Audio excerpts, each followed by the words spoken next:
A couple updates. Devon Matthews will be out this week, but he is doing well and expect a full recovery from him. And then Jaden Williams is doubtful at this point. We'll have to see as this next couple of days unfold to see if he'll be able to go or not. So from an injury during the game on Saturday against Iowa.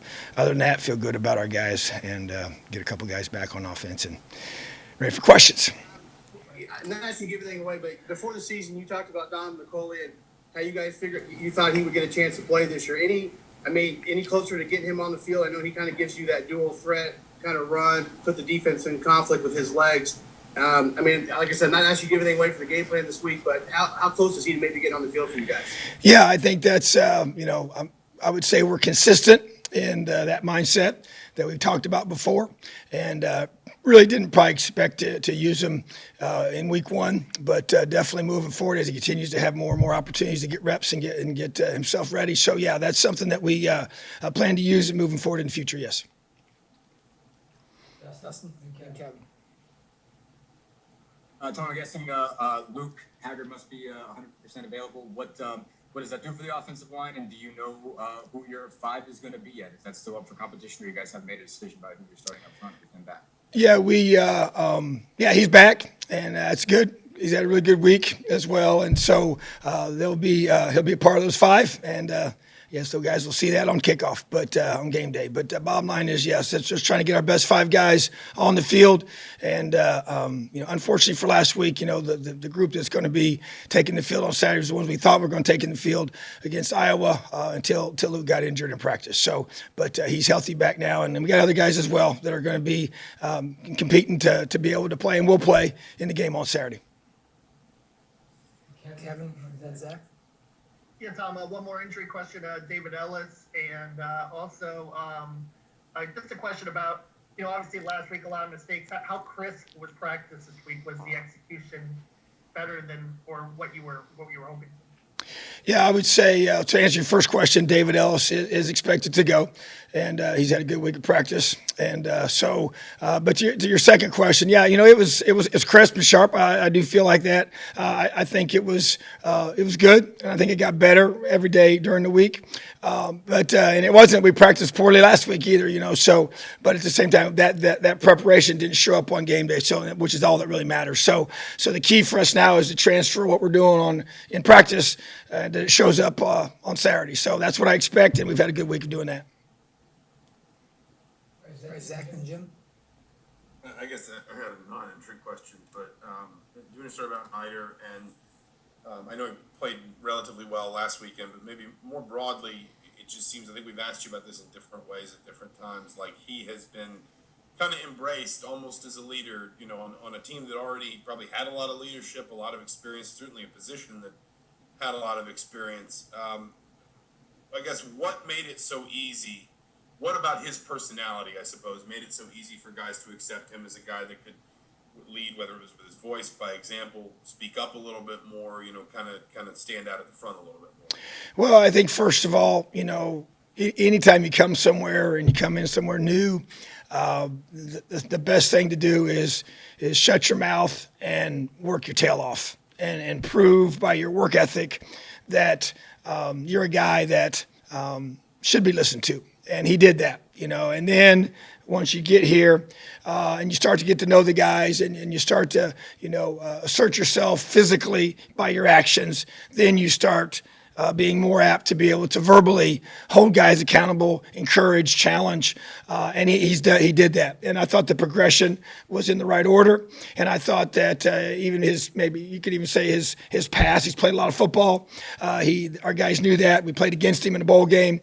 He made plays in that game, and I think he's just a humble guy. He's not coming in with a cockiness or an arrogance that he's better than anybody else. And he knew he's coming into a new team and was excited and felt blessed to be here and excited to be here, wanted to be here, chose to be here. And I think that matters. And I think it just is reflective in how he has handled his teammates. And he's a great teammate because, man, he practices really hard. And that's huge because that's how you get respect to your teammates. And like I said, started in the weight room in January and then carried into spring football. He was, we selected him like we did for the most valuable defensive guy during spring for those 15 practices.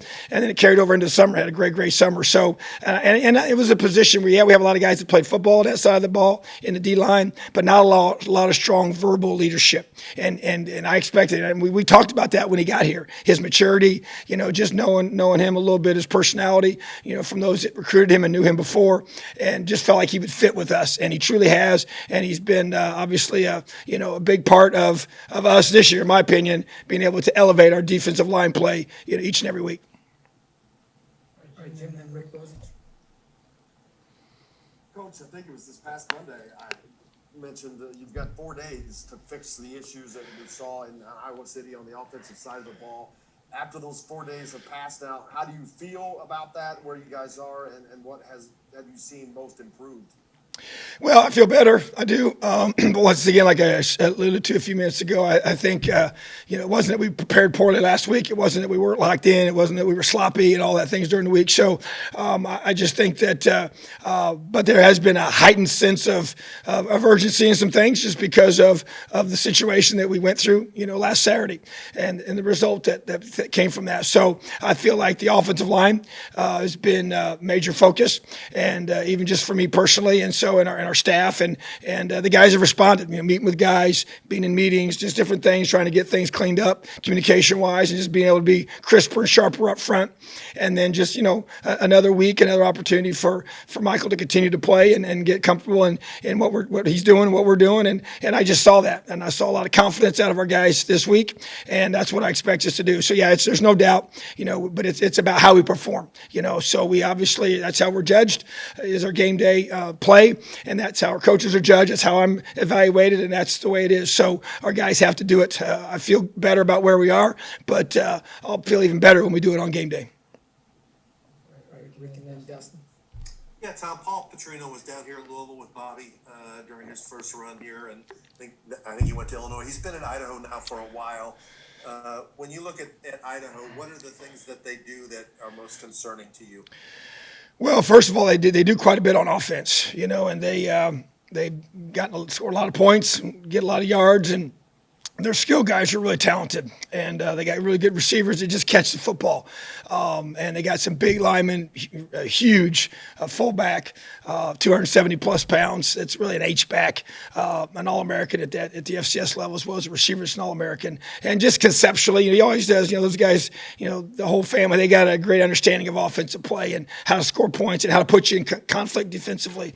So they do a good job of that, and they play multiple quarterbacks and create different things there, and they all have different skill sets, and they're just tough. I'm telling you, the toughness of their team shows up on film, both sides of football.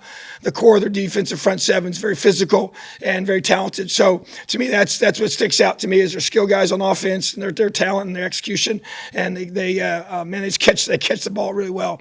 And then just defensively, how hard they play, how physical they are, and they're just tough, hard-nosed kids that play well and play together. So Coach Petrino obviously comes from a great football family that's known for scoring a lot of points and doing a great job on that side of football. So that's what he's built there. All right, Dustin, then Dylan Wallace. To go back to, you mentioned Jalen Williams at the beginning. Obviously, you guys used to have Reese and Taiwan at options at corner, but I guess who's the next man up if you're going to use three corners in a game? Who's the third guy, and what do you like about that person? Yeah, Chris Keys is that guy, and it's been good to see him elevate himself this week. I think he's one of those guys that we've always felt, he's got the most length of anybody in that room, runs as good as anybody in that room, and but I just think it's just him to take that next step. So that's my challenge to him, is to be able to elevate himself. It's a great opportunity for him to be able to play and get a lot of snaps on game day, and that's what's going to happen. And so to me, I expect him to do that, and even these next couple of days, how he prepares, how he learns how to be a guy that's a Saturday guy that we're counting on is this big. Larry Tracy and the other guys are going to have to play, and I expect him to play and do a great job of us competing and being tough and playing with technique and playing with toughness and executing. So those are the two guys, but Chris Keys will be the next man up. All right, go right, go ahead, Dylan. Someone asked about Red earlier. He also just said a couple times after the game, I know a good football team and this is one. I know the team obviously wouldn't be kind of fazed by just one loss, but just how pleased with you with how much, they still believe in they're still kind of locked into everything. And just have you seen that this week practice? Yeah, I think that's where, when you face adversity, like we have, so early in the season, so early in the game, it tells a lot about what kind of team you have. And definitely there's no doubt that we'll be judged by how we respond and how we play on Saturday as a response to that challenge. And that's why the one word for this week is fortitude, which is just it's the mental strength to be able to push through and to be able to fight and to have grit and toughness and just to have raw guts to you when you get knocked down and when adversity strikes. And that's what we're dealing with. And so to me, when that happens, you want to rely on your leadership. You want to rely on the strength of your team, which I've said all along is our leadership of our guys and their belief in themselves, in each other, and in who we are. So yeah, you obviously don't want one game to be able to sidetrack you to that point. And so I don't believe it has or it will. But at the same time, we have to prove on game day that we've got that type of resilience to us. We got that kind of grit to us that's going to be able to withstand throughout the course of a season the ebbs and flows of a game and the ebbs and flows of a season itself. So that's what great teams are able to do, and that's what I expect this team to do. All right, thanks, Tom. You're welcome. Have an awesome day. Leo. See you guys Saturday.